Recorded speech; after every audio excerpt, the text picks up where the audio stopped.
C.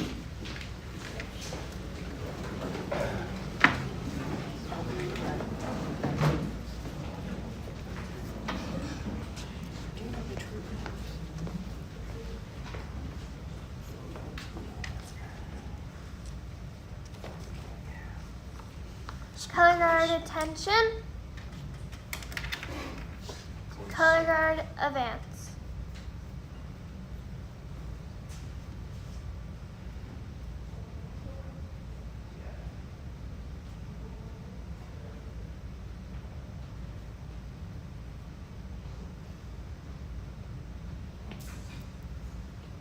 Color guard halt.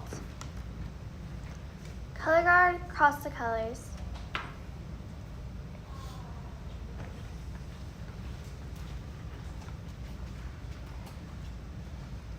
Color guard post the colors.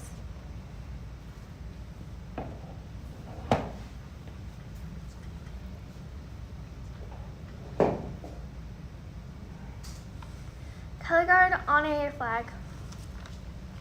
Please join us in saying the Pledge of Allegiance.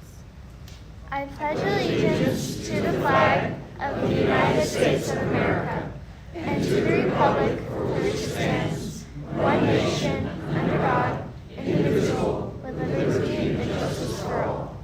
Please join us now in saying the Texas Pledge. I pledge allegiance to the Texas, one state under God, one indivisible. Color guard reform.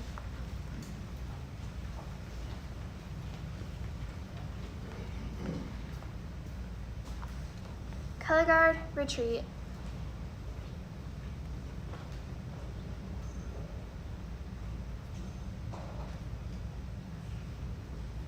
Color guard halt. Color guard dismissed. Thank you very much. Yeah, please be seated, everyone.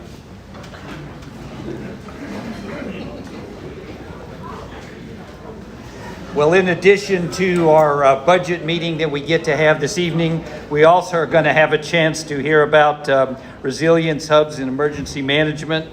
Also, updates on city and district issues by Councilman Perry.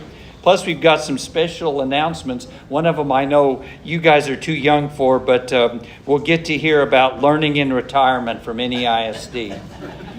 The other one is about, you remember they called it National Night Out? Now it's known as Neighbors Together. We'll get to hear a couple of minutes about that as well. So, and then of course the big thing is at the end of the meeting, we've got some wonderful door prizes that we'll be handing out. So it should be a pretty interesting meeting this evening. And to begin with, we'll have an introduction by our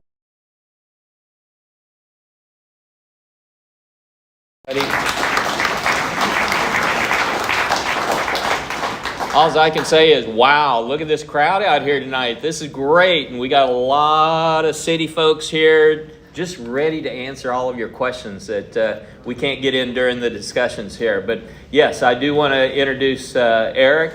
Eric's been with us for a few years. And let me tell you, he took off running. He made a lot of changes here within the city staff. He's moved people around. And I think it's all for the better because he's reaching down into the organization to find that talent to help run this. Let's see, how many are we up to? I think around 12,000 employees with the city here. And remember that, 12,000, because that's going to probably come up during this budget discussion also.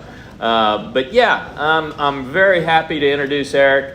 I consider him a friend. He's working very well and keeping District 10 on the forefront here. In fact, we're on the forefront. This is the very first meeting that he's hosting to show us the budget on what he's proposing. Now, it's not done yet. It won't be done until September when the council actually votes on the budget. And let me tell you, we got a lot of meetings between now and then. And if you know me, I'm one of those fiscal hawks. And I've already got a list of questions for you, Eric. It's about 3 pages long already. So, yeah, that's it. That's it for right now. This is just the very beginning. So we got a long way to go. Okay, yeah, 10 pages for District 10, right? All right, thank you, sir. But yeah, it's my honor and pleasure to bring in the city manager here to District 10, and let's take a look and see what he has to offer for us tonight. Thank y'all. Appreciate it. I know I'm not who you expected, but just a real quick announcement for anyone who does need interpretation services. We have interpreters for American Sign Language and also for Spanish. And now, Eric Walsh.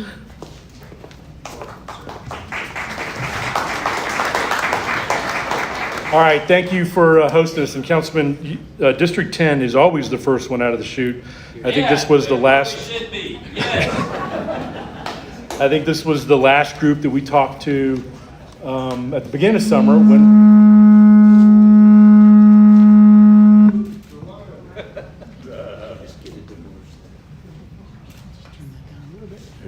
All right, can everybody still hear me?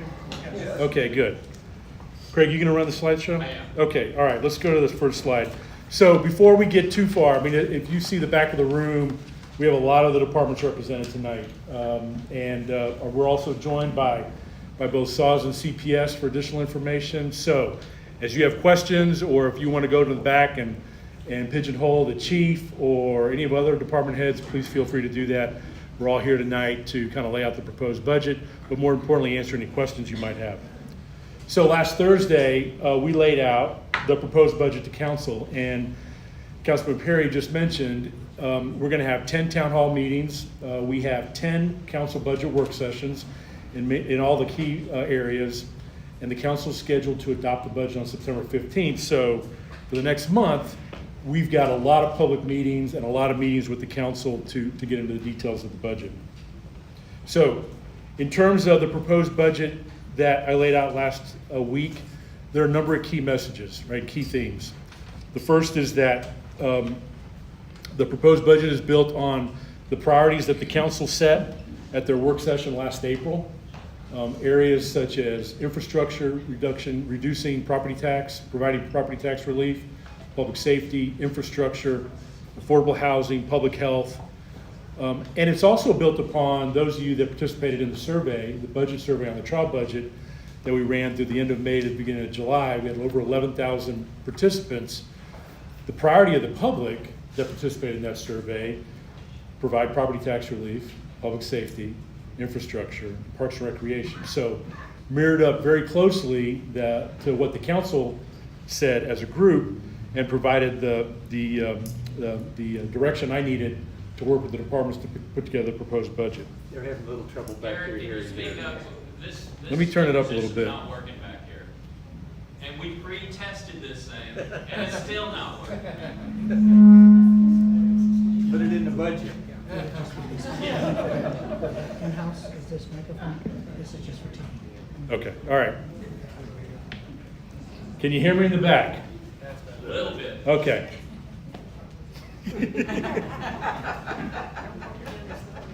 All right, the second key message is giving money back to residents. And you'll see this on a couple of slides. Actions that the council took in June on property tax, and part of the proposal that I made to council last week as it relates to our CPS revenue, a total of about $72.5 million back to residents. And I'll talk about that on some of the slides here coming up. Third was investing in our over 7,400 civilian employees. You know, we are a major employer with closer to 13,000 employees, Councilman. And part of what we do on a daily basis, unlike the private sector, we have to do. I don't have the ability to not fill positions at the 911 center, or reduce the number of solid waste routes, or do less at the airport. We've got to keep our positions filled. And so with the changes in the labor market, we made a number of changes earlier in the spring. And it's about being a competitive employer. So a lot of what we did in the budget was geared towards what we need to do for our over 7,000 civilian employees, to make sure that we're recruiting and retaining the best. All right, this is going to drive me nuts. I don't know about you guys. What if I just yell? Probably be better to use that speaker, I'm just gonna lower this one. All right, Shannon, can you hear me in the back? Okay, all right. The next key theme was making significant investments in our infrastructure, and we got to get prepared. We are, and you'll see this in the proposed budget, for the delivery of the $1.2 billion bond program that the public approved in May, but also getting ready for the expansion at the airport. Both projects are by far the largest capital projects the city's ever prepared and delivered. And we can't do it the way, I'll talk about the airport. We're really good at building fire stations and libraries and not AV systems like this, but those normal buildings. The airport is not that. And we have spent a significant amount of time making sure that we have the right resources in place to pursue that project. The last is to invest in the community, and that's the majority of this presentation that you'll see here, and how we are adding into our budget, what we're adding in our budget.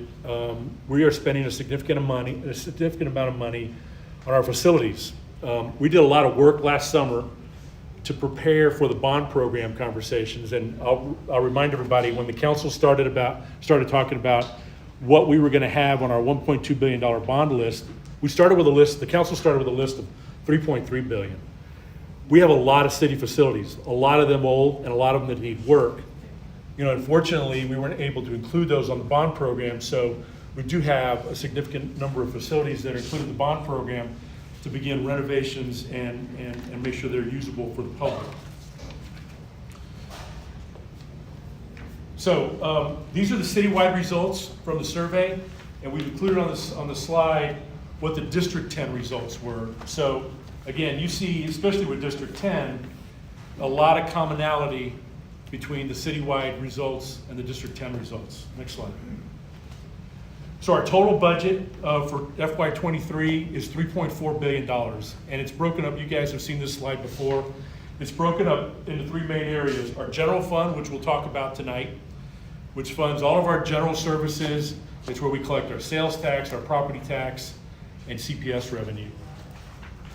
$1.25 billion in restricted funds, and those are all our enterprise funds, but it also includes all the federal grants we've been receiving over the last couple of years.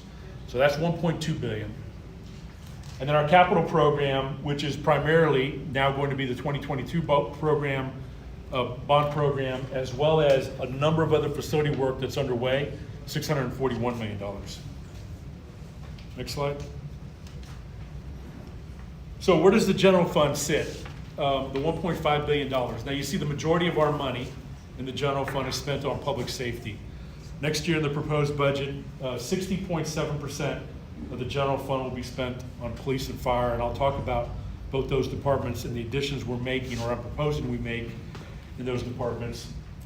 And I want to just point out kind of a couple of the revenue pieces outside. Sales tax represents a little over a quarter of our general fund revenue. CPS a little over 26%, and property tax at 28.8%. Next slide. So one of the key issue that came out of the April work session with the council, which happened right around the same time everybody was getting their appraisal district notices on the valuations, was making adjustments to our exemptions and coming up with a proposal to provide property tax relief. Now, this was those of you that were at the earlier session at the beginning of summer heard me say that we started our budget process early. Rather than the council having this conversation in June, we moved it up to April this year. And the council took a number of actions, 3 actions in June that had to be in place by July 1st in order to be in this budget. The first is they increased our homestead exemption from 0.1% of the value of your home to 10%. The second was increase the disabled exemptions from $12,500 to $85,000. That hadn't changed in probably 20 years. And then moving our over 65 exemption from $65,000 to $85,000. Now the city still has the over 65 tax freeze in place. Those 3 changes, in addition to the tax freeze, the city's foregoing $95 million in next year's budget in property tax revenue. This number went up by $22.5 million by the council taking those 3 actions in June and us filing them with the appraisal district in time for next tax year. Next slide. So the fourth leg of that strategy was to allow the tax rate to be reduced for everybody else, whether you're homestead, commercial, business, industrial, but reduce the tax rate, which we knew was going to have to happen to some degree because of state law. At the time in June, when we talked to the council, we were projecting that that tax rate would have to go down 1.3 cents. Based on the certified roll that the appraisal district gave us at the end of July, it had to come down a little bit more to 1.67%. The city hasn't reduced its tax rate since 2016. So these are the tax rates that are in the proposed budget. The council will have 2 public hearings on the property tax rate, and we have folks here from our finance department if you have questions about that. Again, this is the balance, right? I mean, if your property value went up, you may end up paying more. The priority of the council was to reduce our rate, and this was done in June and is built in this year's budget. Next slide. Part 2, remember I said $72.5 million. I just talked about $22.5 million. Part 2 is this right here, which the council is having a work session on tomorrow. I suspect it won't be the last time the council talks about it. When I was here at the beginning of summer, and when we provided the trial budget to the council, we were projecting we were going to be $35 million over our revenue estimates for this fiscal year at CPS.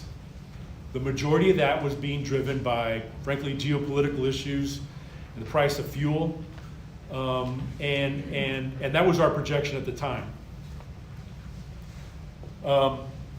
Right after that, what's ensued has been a very hot summer, and I will not debate the pros and cons.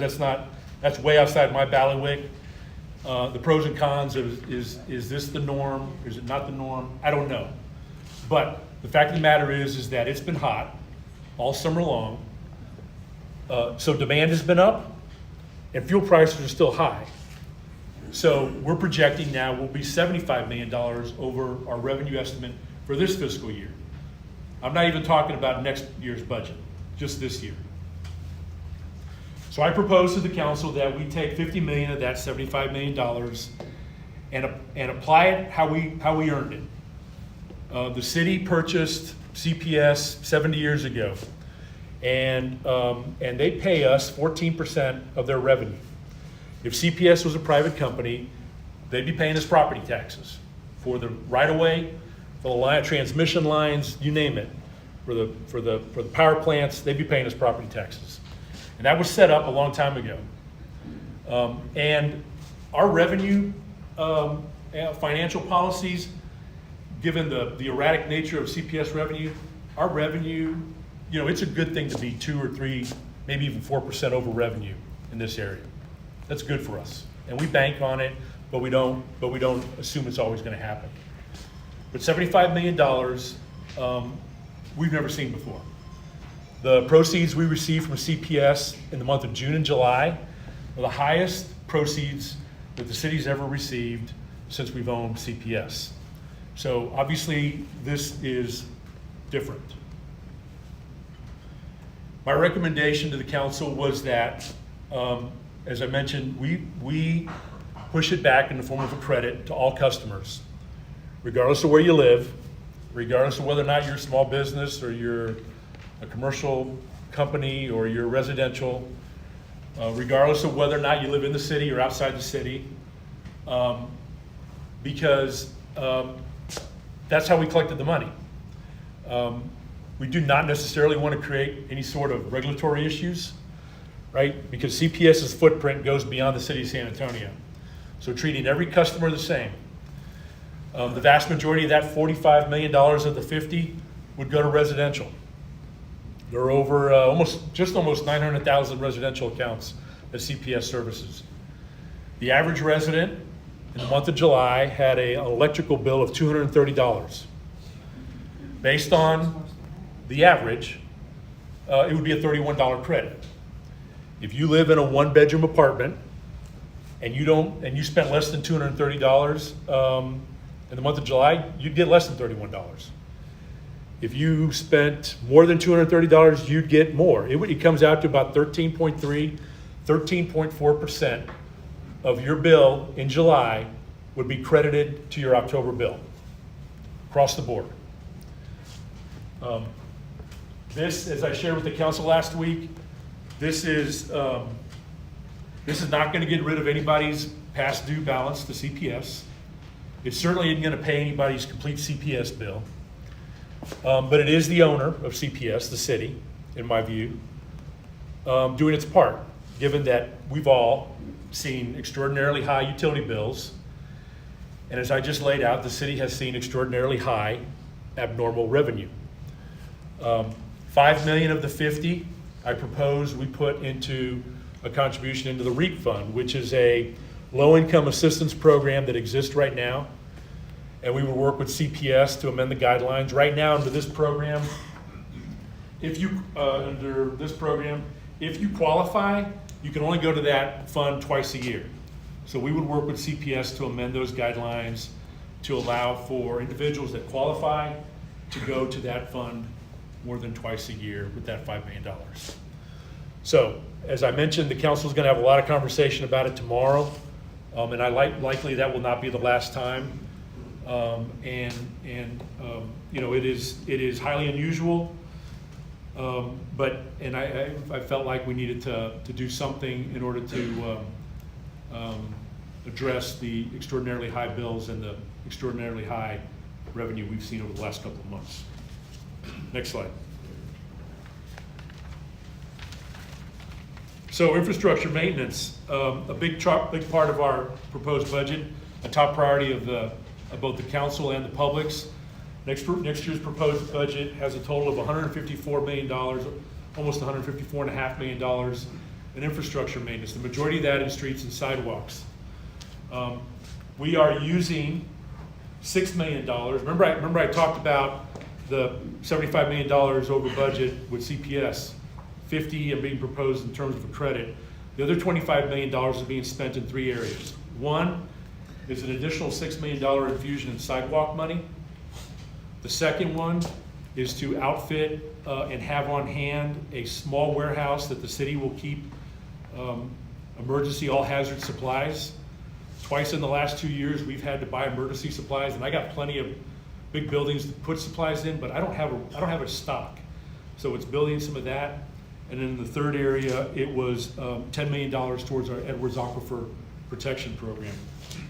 Overall, in terms of infrastructure maintenance, that budget's going up $13 million in next year's budget. Next slide. Here are a couple of project highlights in D10. I won't read these to you, but you may be familiar with some of these. There are other projects. The Public Works Director is here with his staff. And if you've got questions about what's planned next year in D10 in terms of infrastructure maintenance, primarily streets and sidewalks, talk to Rozzy. Rozzy, raise your hand so they know who you are. Thank you. Next slide. So what are we doing in terms of police?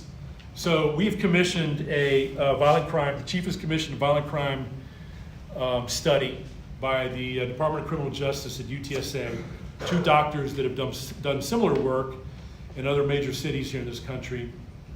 We expect that report in October and November. We'll be bringing it to council. In anticipation of that report, we've submitted a grant for 50 officers, up to 50 officers, that requires about $3.5 million match from the city. And we'll know in mid-September if we get that grant. But the idea is that those grant officers would be utilized to implement the recommendations we expect from the UTSA folks. What UTSA is looking at is the geography of where crime's at. And then what's driving that? Are there residential, are there quality of life issues? Is it a lack of street lights?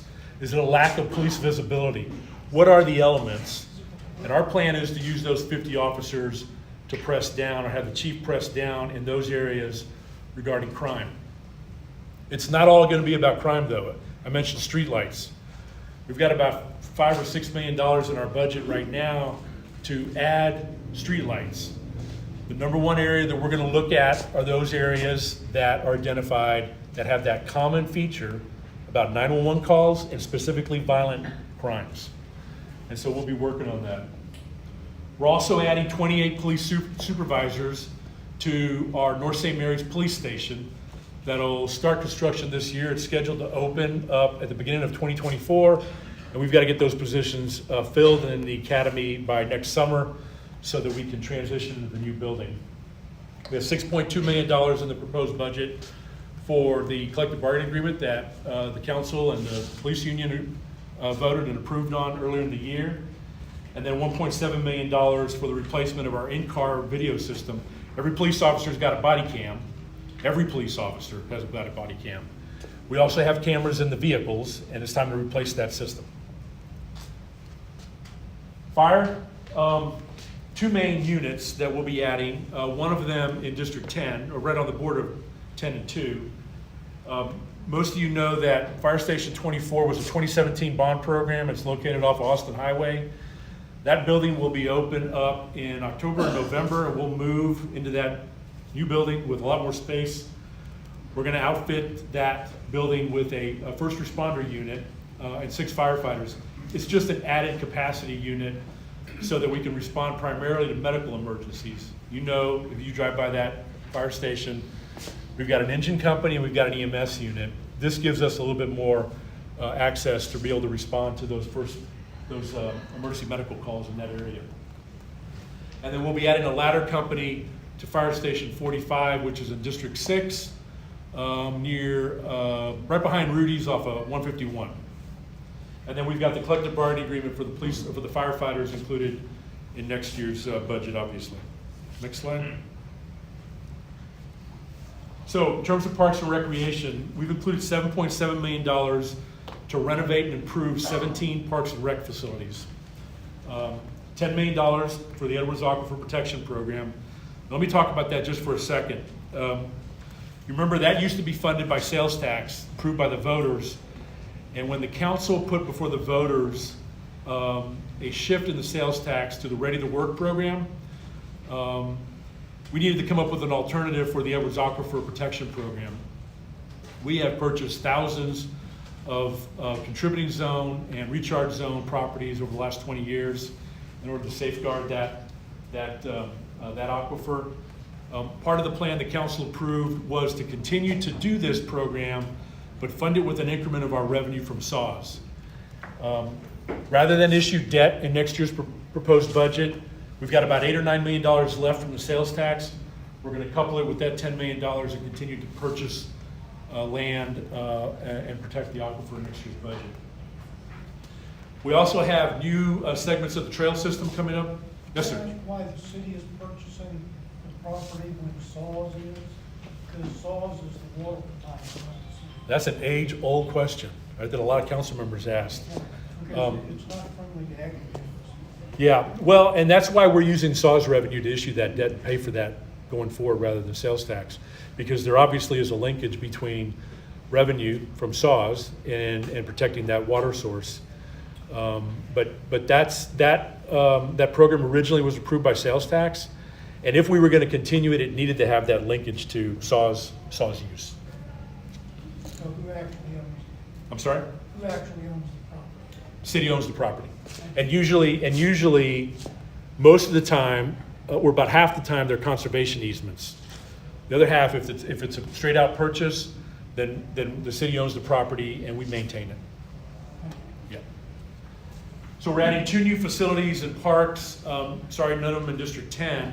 We had to include the operations of them, but we do have new park acreage and new trail segments opening up next year. So $19.6 million more in parks improvements next year. Next slide. SA Forward, so our Metro Health Department, remember that last year when we talked about this is a 5-year strategic plan that the council adopted to enhance the public health spending in our community. And part of that plan rested on, the federal government had pushed out a lot of funding sources. Part of that plan is to increase our local investment. And so next year, in next year's budget, $3.8 million of the programs that we have in place, and this is not COVID related. These are public health programs designed to improve access to care for the community, to deal with violence prevention, to address domestic violence. Programs that were approved last year and funded with federal grant dollars, we've allocated additional dollars within our general fund to be able to continue those programs going forward. What is new is the partnership with the new School of Public Health at UT Health and UTSA. Part of what is in the proposed budget is a 5-year, $10 million commitment, $2 million a year from the city. I think the county also committed $10 million out of ARPA. The 2 schools are going to be putting in $10 million, and then they're going to be going up to the state, to the Board of Regents, asking for the fourth $10 million. There's a benefit here to us and Metro Health. This school will produce individuals that we can hire. So from a workforce standpoint, it's ready-made for us as we continue to expand the footprint. The other element of benefit here is that an academic partnership that we can establish with this new school opens us up and the school for more grant and foundation opportunities. Taking the academic experience that these master's and doctorate level positions will have at the school and putting them into the street with our Metro Health Department benefits both of us. So it's an exciting project. That school is hoping to start in 2024. They announced their new dean, who will start next month. This is a new addition into our proposed budget. Affordable housing, a key priority of the councils. Remember, the voters approved a proposition for $150 million in affordable housing. And our investment next year in 2023 is $136 million. $99 million of that will be from our housing bond. And the council talked about that last week at their work session. We'll be issuing solicitations this Friday, because frankly, the sooner we get our responses and options to leverage those dollars back to council, the sooner we can put those into production. The other $37 million is coming from our own budget, our CDBG budget, and our home budget, all aligned with our strategic housing implementation plan that the council approved last fall. That's our roadmap for the next 10 years. Things change, and we'll adjust on an annual basis, but right out of the chute, it's $136 million. We're targeting 2,500 housing units with that $136 million. All told, over the next 5 years, taking into account our general fund, our CDBG and home budget, which is federal funds, and our housing bond, we're looking to invest $316 million in affordable housing. That does not include the leveraging of private dollars that we'll get through these solicitations that will be hitting the street later on this week. Does this mean building new units or revamping old ones, or both? It means revamping and renovating existing multifamily. It means building new multifamily. It means building new single family, and it does include the rehab and minor repair of existing single family homes. So across the board, it also includes permanent supportive housing. So it's across the gamut. Okay. Thank you. Eric, what's a housing navigator? I only have one contact in, so who asked the question? Okay, hi, housing navigator. So the housing navigators, we did not have prior to COVID. And we have found that housing navigators, that point of entry for anything housing related, or in this case that we're looking at doing going forward, a family that may be dealing with a code compliance issue. So anywhere or any question that anybody has about the city's housing programs, the county's housing program, they know how to connect them to the county, the housing authority, our own rehab and minor repair programs. It's kind of the intake system for housing. And so we're adding 2 additional folks to the 3 that we already have. Next slide. So library, we had 8 facilities. We had, actually probably less than that. We had 5 or 6 facilities that did make the bond program that needed work. So next year's proposed budget, we have 8 facilities that will undergo renovations and improvements. We have an increase in our library materials budget of $1.5 million, and this was Ramiro, our library director, is back there in the back. This was a target that the library board and Ramiro had to increase our library materials budget to be comparable to other large library systems. And we had been below this. They put together a 5-year plan. COVID hit. We held flat for 2 years. And in this year's proposed budget, we're accelerating. Rather than doing it over the next 2 years, we're going to do it all next year and play catch up. This provides the new circulation material at all of our libraries and making sure it's fresh and that the library system has the resources it needs to maintain that inventory for the public. Next slide. In terms of human services, speaking of COVID, the two first items here came about as a result of COVID, and we used federal funds to begin with. I'm proposing we move $1.3 million of homeless outreach workers and what is called our homeless hotline, which is kind of the navigators for homeless or those on the verge of homeless. That hotline works very closely with our navigators in housing. And there's obviously continues to be a need for outreach workers throughout the city, in all parts of the city, and not a program that I felt like we could pull back on given that federal funding was ending in September. So I'm proposing we continue to do that work.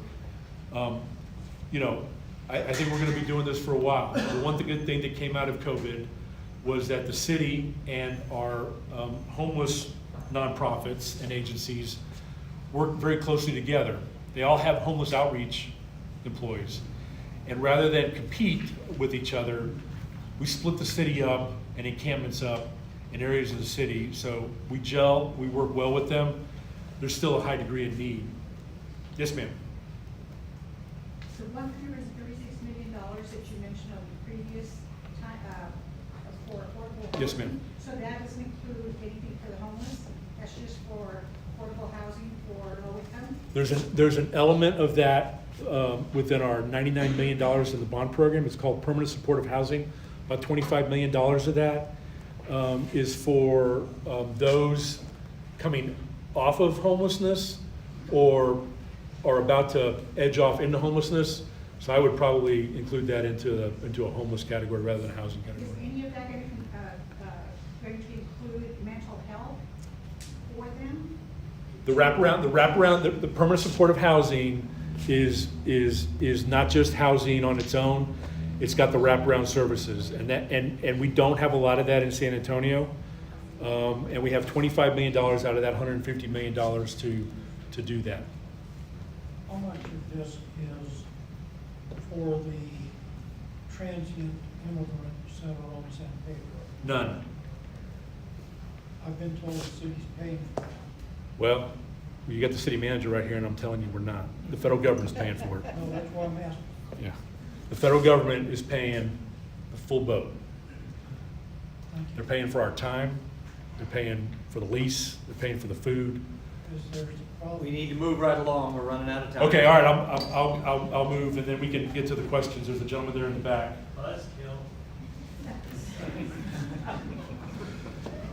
That's what happens to retired colonels, right? All right, next slide. Our capital budget, $641 million, I said that earlier. These are the categories that we'll be spending. You'll see the largest category, obviously, is in streets. I want to get to the 2022 bond program. Go to the next slide. So part of the capital budget that we shared with council last week takes the $1.5 billion, $1.2 billion in bond program, and we've laid out our spending plan. And you heard in the bond program conversations, we do a lot of design the first 2 years, and then we're construction heavy in years 3, 4, and 5. So you'll see these are the D10 projects that were included in the bond program and the spending plan. The council will be selecting landscape architects, and engineers in October, November, and we'll start all the design work on these projects quickly this year. Hold on, could you move back just a second, let me take a quick picture. You can have the slide, man. Oh, okay, well, whatever, yeah, that would be better, because I don't think this is gonna show up Yeah, very we'll well. get you the All slides. right, thank you. It's just too much to take down, I can't write that. I know, okay, next slide. So, budget work session start tomorrow. Tonight's the first community input. Oh, public hearings, and then budget adoption on September 15th. Sorry this ran long. Gentleman in the green, you had a question in the back. Glasses. Yeah, yes, sir. Yeah, I was just gonna ask, we're spending $2.5 million on the homeless for housing and such. How do we get them to quit camping out in our HEB and Walmart parking lots and get into this housing that we're spending all the money on? Well, you know what, Chief, come on up here and I'll answer the first part of that question, because part of that is, part of this is what you're gonna hear from the chief. We're not gonna arrest homelessness away. I mean, obviously that existed and has always existed. It is a matter of making sure, in your example of HEB, making sure that HEB has a no trespassing affidavit on file with the police department so that the police department can respond. Any property owner, frankly. And you know, I do think that from my perspective, from the city manager's perspective, there are the chronic homeless that have sometimes a variety of mental or substance abuse issues or a combination of them. And how we work with our partners at the county or the Center for Healthcare Services is key. And we've had good conversations with the county about what does that mean. There needs to be more resources to that. That I don't think we can arrest away. Now, there's a criminal element part of that has to be dealt with, and that's his responsibility, right? But I say it like that because the chief and I have talked about this. It has to remain the responsibility of the police department to continue to arrest for those things, right? And I know that causes a chain reaction sometimes, but there are cities in this country that have stopped doing that. And I'm not, as city manager, that's not my direction as the chief. And I think the chief feels strongly about it too. But we do need to work with our partners. We do need to work with the business community. We do need to work with everybody involved. But our primary role is to enforce the law. And Chief, I don't know if you want to add, I kind of took a little bit of your thunder, but. Thanks, sir. I would just add that we can arrest people for trespassing all day long, but they don't stay in jail. And many of those cases are not prosecuted. It's simple as that. Just real quick before we take the next question, we are live streaming, so if you'll just wait for the mic. Oh, okay, yeah, thank you for the reminder.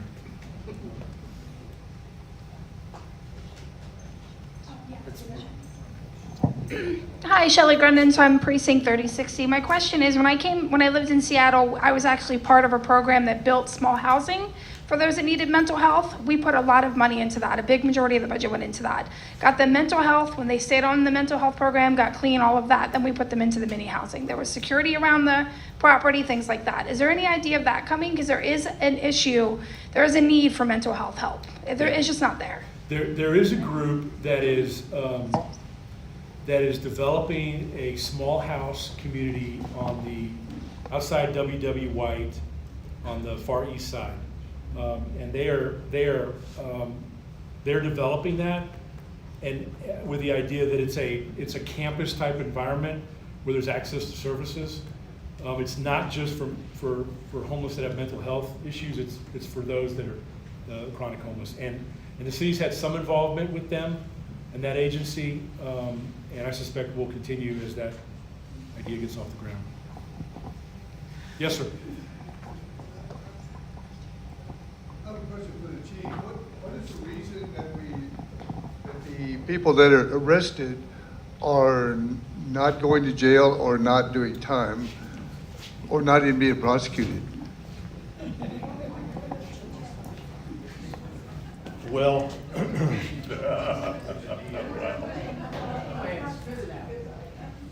Tell it like it is, Chief.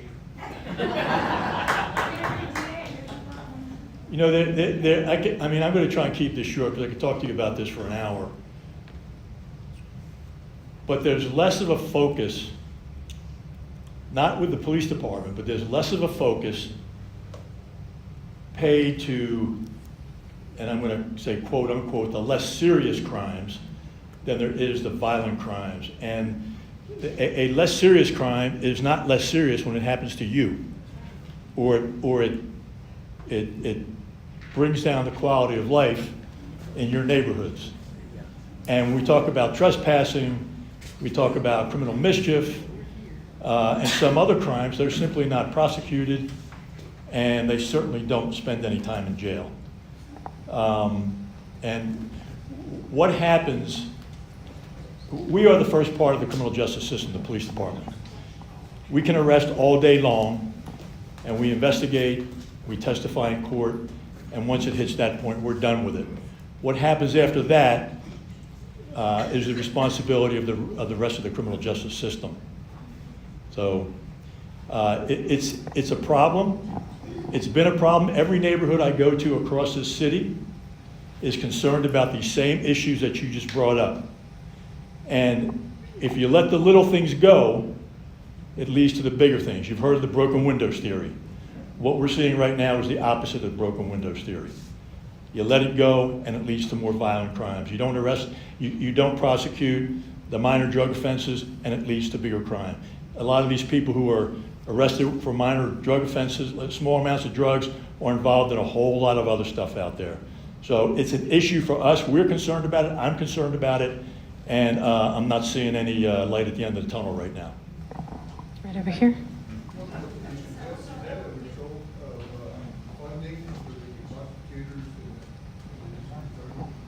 I heard funding and prosecutors. No. No, sir, we don't. No. No, sir, we don't. Yeah, regarding that, I don't have that type of information. Yeah. Yes, sir. Back on the proposed budget overview, you specifically had on there make significant investments in infrastructure and major city facilities. Well, the city owns CPS. Over at 7700, the Migrant Center, that was sold to somebody, and now they're getting the lease money. I want to know who proposed that. Why did it go that route? We could have been getting that lease money. The city could have been getting that lease money. No, ma'am, we couldn't have. But let me try to answer your question, because I think I know what you're asking. That was a CPS facility. They sold it to someone. Since March of 2021, there have been north of 200,000 individuals released by the federal government with the proper paperwork that have come through San Antonio. They are brought to San Antonio by nonprofits along the border, by the Border Patrol, by ICE, and sometimes by other cities and towns. They were dropped off at the airport. They're dropped off downtown at the bus station. They're dropped off at churches downtown. And you know, obviously that's a role that the city stepped into, because otherwise we're going to have people all over the place. It became a little unmanageable. So the idea was to centralize that into one spot where, you know, 99% of these individuals have a piece of paper from the federal government that says report to the immigration court in Miami on October 11th or whatever. And they were trying to get there. So they're all passing through. And so the city has been working with Catholic Charities, the Interfaith Welcome Coalition, churches, and the federal government is funding all of it. And I'll tell you from my perspective, whether you're Brownsville or San Diego, the strategy that the federal government has is that it's cushioned in every town and city from one side of the border to the other. And so if they're spending that much money in San Antonio, they're likely spending a whole bunch of money from Brownsville to San Diego. We centralized it because we thought it was better. So the federal government approved a 6-month lease with that property owner. They're funding the operations. They're funding the staff time, whether it's Catholic Charities or the city of San Antonio. And I do think we have an obligation to help aid in that passage through San Antonio, and to make sure that it is as smooth as possible so those individuals can get to where they want to get to. But my question was that you were trying to make significant investments in major city facility. That is a city facility that is being funded by the federal government. Shouldn't we have maintained control of that property? No, well, CPS decided to sell that property. They sold it to a private interest, and that private interest has leased it to the federal government through us. So it's not a city facility. We've got it under lease right now. When this is over and done with, whenever that's done, we've got a lease for 6 months, then it goes back to that private group. That'll not stay a city building. Okay, we need to be wrapping it up now. What are you doing about the adverse impact on the neighborhood? We have a tremendous footprint of police officers there. We have visibility behind that strip center there. I can't think of the name of the name of the neighborhood. So we have off-duty officers that are being funded by the federal government to provide visibility both right behind the center in the neighborhood as well as in the adjoining commercial spots. Right over here. We need more street striping. When we drive on our streets, we don't see any lanes. Yes, sir. And there's a little bit of a shortage right now that we have, but we do have almost $6 million in next year's budget to restripe streets in San Antonio. I know especially with the heat, it bakes those lines off and makes it difficult. And especially with school starting up, making sure that the lines in those areas around the schools is a priority. Anything else? Yes, sir. I just had a question on that one slide on the homeless. Was a mention of a hotel. Oh, yes. Where is that hotel, and what can you tell us about it? It is a hotel on the northeast side of downtown. As you're traveling south on 37, it's on your right-hand side. It's a small hotel, 45, 48 rooms. We used federal funds to open up a low-barrier shelter, and Sam Ministries operates it. It's a wraparound shelter for homeless. That lease ends in September. I'm proposing that we extend it for only 6 months to next spring. Sam Ministries is going to be opening up their own permanent supportive shelter in January, and frankly, I don't think they have the bandwidth to be able to handle 2 shelters at once. With 45 or 48 rooms, whichever it is, it does take a tremendous amount of wraparound services for those individuals, and it is expensive, and I'm only proposing that we fund it for another 6 months. Okay, Rick, let's finish up now. Okay, the colonel said finish up, so. Now, we have a whole slew of city folks here, so I know you've got a couple other city items. If you want to grab any of us, we'll be here in the back of the room, but please don't hesitate to take advantage. I see we have our ACS director, our health director, our solid waste director, the fire department's here, the chief is here, we have public works up here. Who am I missing? Ramiro, our library director's in the back, Rod Sanchez, assistant city manager's in the back. Maria Villa Gomez, our deputy city manager, is up here in front. Nikki from Parks and Rec, our assistant director. Julia from the Office of Sustainability. So we have a whole slew of city folks in the back. Don't hesitate to come grab us, and thanks for your questions tonight. Appreciate it. Let's give him a hand.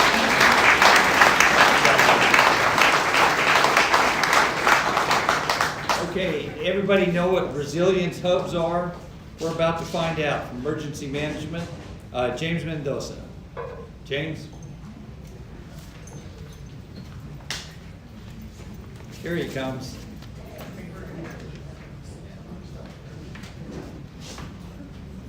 Let's welcome him, everybody.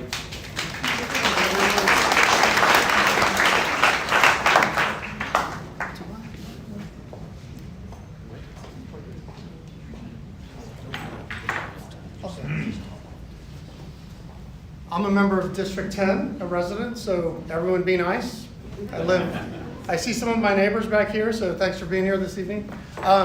I will make this brief, and I'll be in the back if you have any questions about resilience hubs.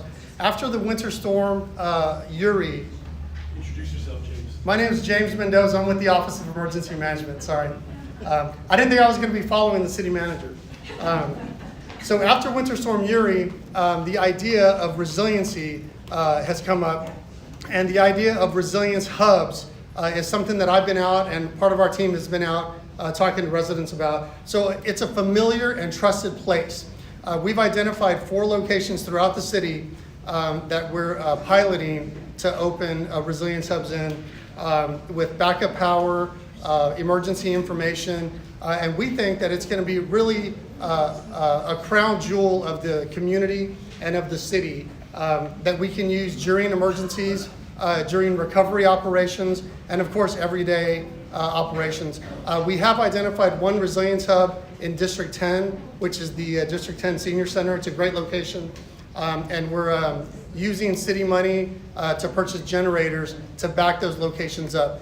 We've got some flyers out front, and I've got some flyers in the back. If you have a minute, come talk to me about resiliency hubs, and I'll give you the link to the SA Speak Up survey, which is still up and running, and I will be at Northern Hills tomorrow, and I'll spend a little bit more time talking about the idea of resilience hubs with that group also. So thanks a bunch for giving me a couple minutes. Okay, you All bet. right. Thanks a lot.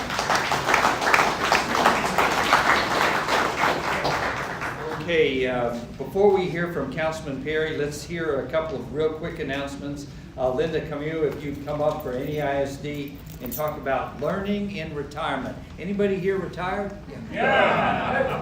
Thank you, Mike. Ancient civilizations, Irish genealogy, the history of Mexico, Japanese art, how to play the ukulele. These are just a few of the fun classes we have in Academy for Learning in Retirement. And we're getting ready to kick off our fall semester. And if you go to the table in the back after the meeting, you can sign up and we will email you our fall catalog. Also, we're available to speak to your neighborhood association. So let us know if you want us to do that. We have classes in person at the Northeast ISD down on Tesoro Drive off of Broadway. And we're also on Zoom. So even if you don't want to get out of your house or you have a friend or relative that live outside of San Antonio, they can still be part of our group. Everybody over age 50 is welcome. So thank you very much, and please stop by and sign up so we'll send you a catalog on email. Thank you. Thank you very much. Well, that's a great program. I'm glad you're bringing it out for everybody. Okay, how about National Night Out Neighbors Together? Amanda Balderas, are you here, Amanda? You'll want to hear all about this because this affects every single one of us.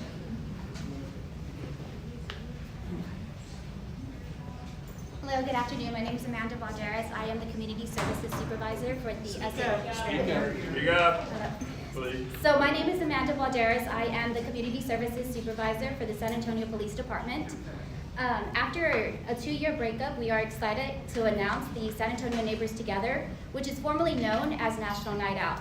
So October 4th is National Night Out. Last day to register is going to be September 9th, 2022. So we encourage you guys to, we have flyers out here. Just scan the QR code if you guys have any questions. My name is Amanda. I'll stick around. Thank you, guys. Thank you, Amanda. We'll be looking out for those things that we really need to take home with us so we can talk to our neighbors about. Okay, let's hear from Councilman Perry. All right, well, thank you very much, sir. Just real quick, I'm going to be here next month. It's always the third Monday of the month, right here. And sounds like we ought to get the chief in here this next month, right? To talk a little bit more about what's going on with our process of arresting criminals and prosecuting them. So sounds like we need to do that this next time. I just want to hit on a few high points. Eric has already gone through the budget. Let me tell you, I still don't agree with a lot of stuff in that budget, and we'll be discussing a part of that tomorrow about the CPS leftover money. Well, I don't want to say leftover. It's really the upcharges that we've been getting and filtering through the city because we get that top 14% off of the CPS revenue. So what do we really do with all $75 million? I'm going to say we need it back to the customers. We owe it back to the customers. After everything that everybody's been through with Winter Storm Uri, with the rate hike, by the way, I voted against that. But all of those things, you know, we owe those rebates back to the customers here, as far as I'm concerned. We'll see how far it gets. But you might want to call the mayor's office. You might want to give him some your thoughts on that. as well as the other council folks. You go to sanantonio.gov and you'll see everybody's emails on there, mine included. You can send an email on what your thoughts are on that CPS money. So that, and who's seen water leaks around District 10? I've seen them all over the place. If you see a water leak, don't hesitate. Call it in, 311.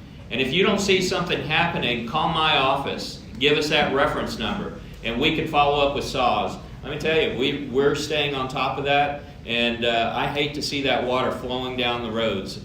That's precious to San Antonio, and we shouldn't be wasting it. So let us know if you see some of that that's going on, that we can follow up with SAWS. They don't like it when Clayton Perry calls their office, okay? So yes, please do that. Our office is still under renovation, so if you want to come up and visit us, we're not there. We're still out in our homes. We're working from everybody's house.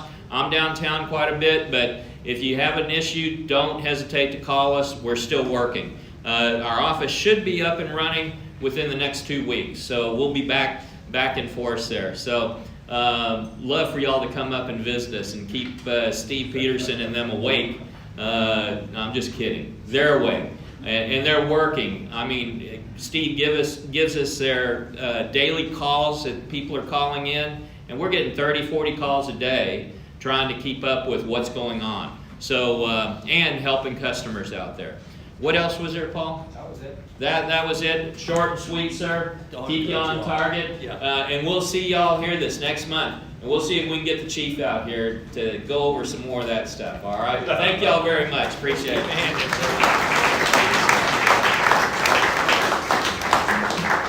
Okay, just a couple of quick announcements. As the councilman mentioned, we've got a good meeting here for District 10 this next month. It'll be on September 19th, okay? September 19th, next D10 meeting here in this room. After that, and you're going to love this one, October 17th, for our next Alliance meeting, we'll have the candidates forum.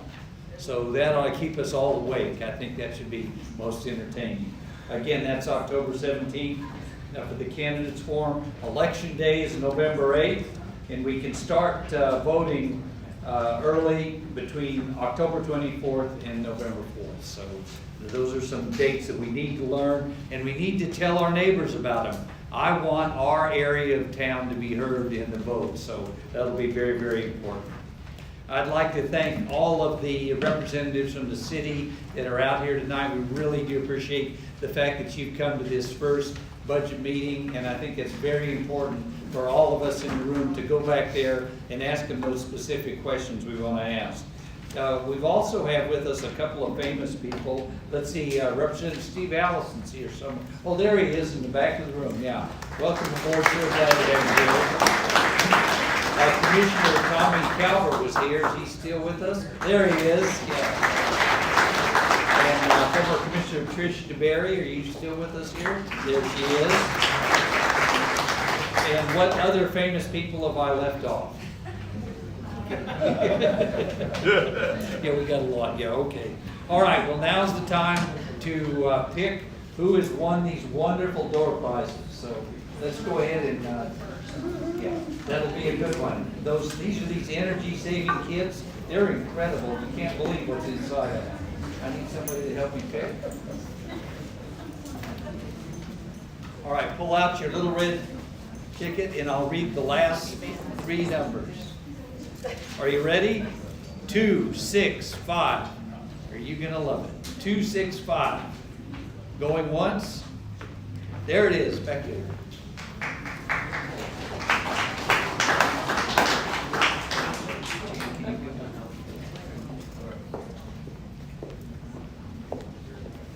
Next winner, 258. 258. Oh, they get a bottle of wine. All right. Who's got it? Oh, there he is.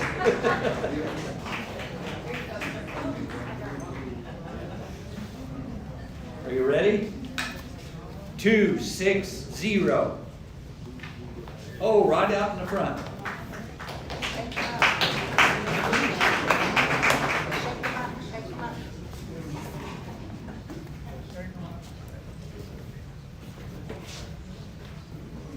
Next winner, 254. 254.